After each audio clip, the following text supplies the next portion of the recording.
Cruz is leading big there. Brand new Monmouth University poll of likely Republican Texas voters shows Senator Cruz with 38%. Donald Trump sits in second place, 15 points behind Senator Cruz at 23%.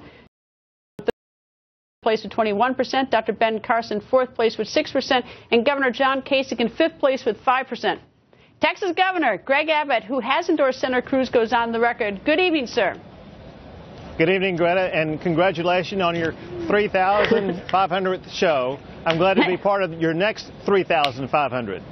Governor, thank you very much. I appreciate it. All right, Governor, you want Senator Ted Cruz as the next president. Why? Because Ted Cruz has the prescription of what ails America. He's a constitutionalist who will put the United States back on its constitutional pathway. He has an economic plan that will peel away all the heavy hand of government, that will allow America to begin to create jobs. And having worked side by side with Ted Cruz behind the scenes for 5 years when he served as my Solicitor General, I have the confidence in him as being a terrific commander-in-chief.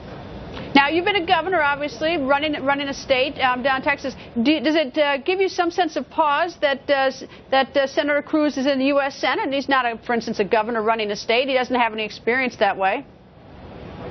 Listen, because I know Ted Cruz, because I know his decision-making process, because I know the thoughtful and methodical way that he approaches very tough issues, I have confidence that whatever issue may arise, he is the right person to lead the country. And look at one of the most consequential issues that we're dealing with at this time, and that is the future pathway of the Constitution itself.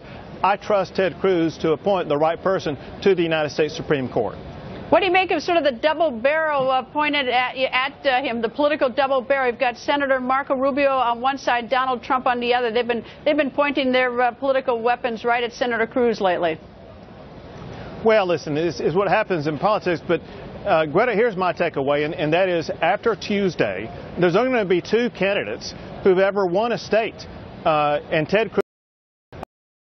I think that after Tuesday, this race is going to boil down to a two-person race. And think about this last fact, and that is the states that know Ted Cruz the best, Texas and Iowa, where Ted Cruz spent a lot of time, those are the states that are going for Ted Cruz. The more people learn about Ted Cruz and that he is the person who embodies conservative values, I think the more likely people are going to be supporting him as the campaign continues. Are you predicting Senator Marco Rubio, who hasn't won one state and is losing in Florida, that he will be out after Tuesday? Well, Greta, look at it this way. More than, or about 40% of all of the delegates will be assigned after this coming Tuesday.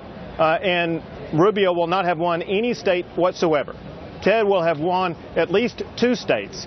He's the only person who will have beaten Donald Trump in any state, and I think it will be a two-person race after this coming Tuesday. Governor, always nice to see you. Thank you, sir.